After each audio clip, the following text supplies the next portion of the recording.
There's one knot to rule them all, one knot to tie them, and then in fishing bind them.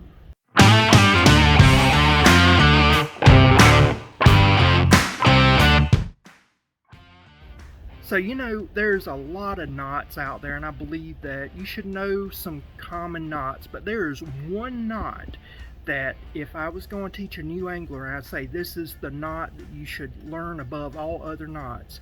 This is what I consider to be the king of all knots. Stay tuned. Before we continue on with this video, I wanted to bring up today's sponsor, which is you. So Patreon gives us an opportunity to engage with our fans that really want to support the channel. Every day, small channels like mine goes away.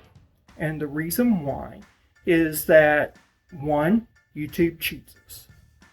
2, it costs so much and we're not getting enough money. And 3, we're just lacking the support we need.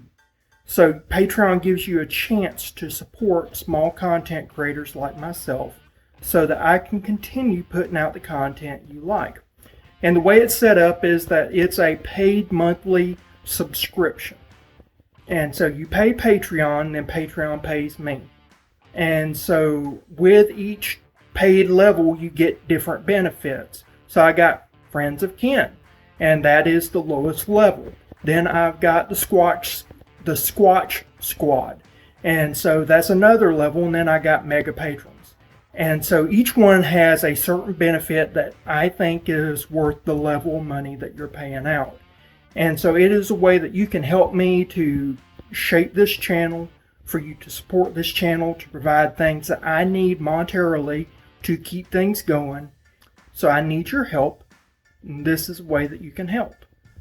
So please go to my Patreon channel, and link it is in the description as well. And on to the video.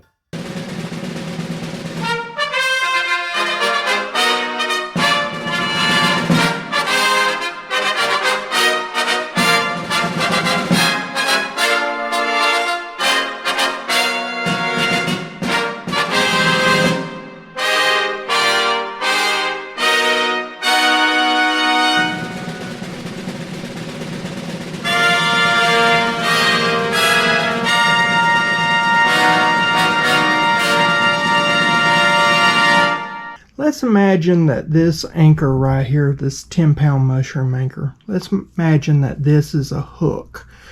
All right, and you can actually use this for anchors, so it doesn't matter. But what you do when you're doing a uni knot, you run it through the loop, then run it around like this, then run the line about 4 or 5 times. All right, and then as you do that, you pull and then pull down, and that is your uni knot. All right, now this is good for a regular hook. You can use this for your anchors. Very strong knot. One. Now let's imagine that this right here is a nail hook. All right, so a nail hook wouldn't have an eye. So what you do, you take this and you run a loop, big loop, like that, and you go 1, 2,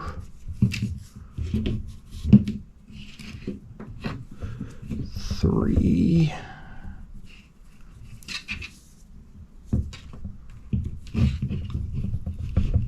4. Now that's tightened, you'd have an end right here. This would actually pull, and because I had an end to it, it wouldn't go anywhere. So you can use this as a snell knot. You can use it any number of ways that way. 1. I actually cannot stand a swivel. Most of your knots are going to be less than 100%. And when you tie 2 knots, because with a swivel you have to tie 2 knots to connect to a connecting device, then you have less, you actually have 2 times the chances of messing up. Plus, you don't have 100% unless the swivel is weighted for well over your line. So you can always have mechanical failure and stuff of that nature. So what you do is you take your 2 lines, you put them next to each other. You make your loop. 1, 2, I'm just going to do 3 here for the sake of ease. All right. And there we go there. And then over here, we're going to make a loop. And 1, 2, 3. Again, you want to do like 4 or 5. I would recommend that, but I'm just showing you how to do these knots real quick. So I did 3 on that one, but you would really want to do like 4 or 5. The more loops that you do, the better off you are. All right, so now what you can do, pull those 2 together, trim off your ends. You now have a knot-to-knot connection that is near 100%. There's other ways of connecting 2 different lines and marrying 2 different lines, but that by far is the easiest and one of the strongest. Yes, there are stronger knots, they're harder to learn, but again, this one knot, you can use it twice to marry 2 lines, and there you go. Now, let's show how to do this with an actual hook that requires a snail knot. Now, most of your hooks will have the eye poking the other direction, but this one is poking forward. So I've got, it's hard to see, but I have got some Cajun line, and this is the hook. Okay. So I'm going to run this through the eye. I'm going to run my, again, the more loops you do, the better off you are. So on this one, I'm going to go with a lot more loops. I'm going to go through 1, 2, 3, 4, 5, 6, 7, 8. That right there produced a pretty strong knot. There you go. Now, you can see how that is bound right up to it. You just trim the end right here. So I like to use nail clippers. Don't ever use your teeth. That is how you, I like to trim out just a, leave about 1/4 of an inch. 1/4 of an inch to 1/8 of an inch is fine. Don't do more than that. But as you pull, this right here would set the hook perfectly every single time. This is a strong, strong connection. Okay, this right here is just a regular circle hook meant to be tied on to the eye. So what I'm going to do is I'm going to run this fire line through the eye like this. And then after I've done that, I'm going to make me a loop. And then I'm going to wrap around. 1, 2, 3, 4, 5. Okay, now you just pull. This will actually tighten up. You moisten it, and then as you moisten it, you pull it down to the eye.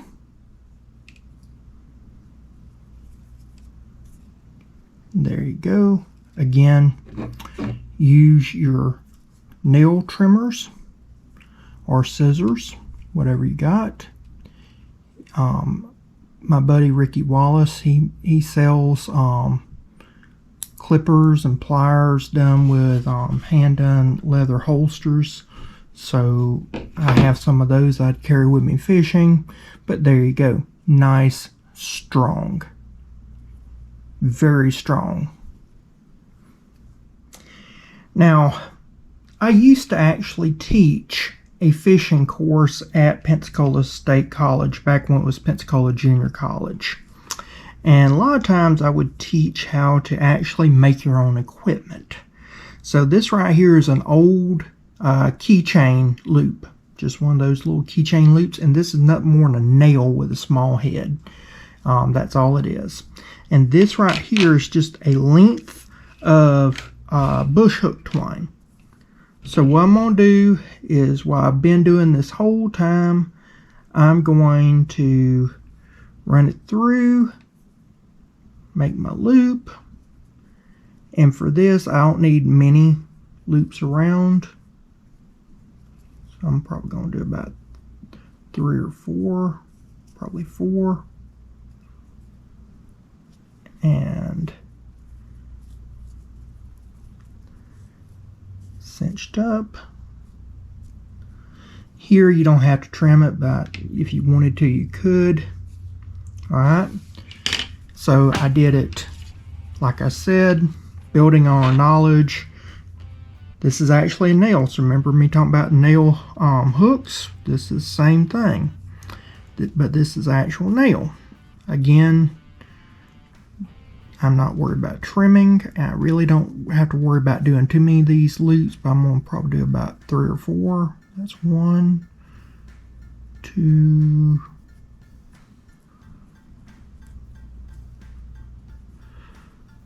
3. Nail, my finger's getting away. There we go. That goes right there. Now, what did we just make? We just made an improvised stringer. So if you don't have a stringer, you can't find them. Sometimes I go to Walmart, I can't find them. A nail and a key loop. Now you can run this through the gills, up through the gills and out the mouth of the fish. Go through this eye to hold the fish in place. And then string all the other ones through until you got a stringer full of fish. So same knot, same application, everything I taught you. This knot is so versatile. Learn the uni knot. I hope you've enjoyed this video. If you have, please hit the like button. Comment down below. What's your favorite fishing knot? I'd love to hear it. And with that, I'll see you again next time. Bye.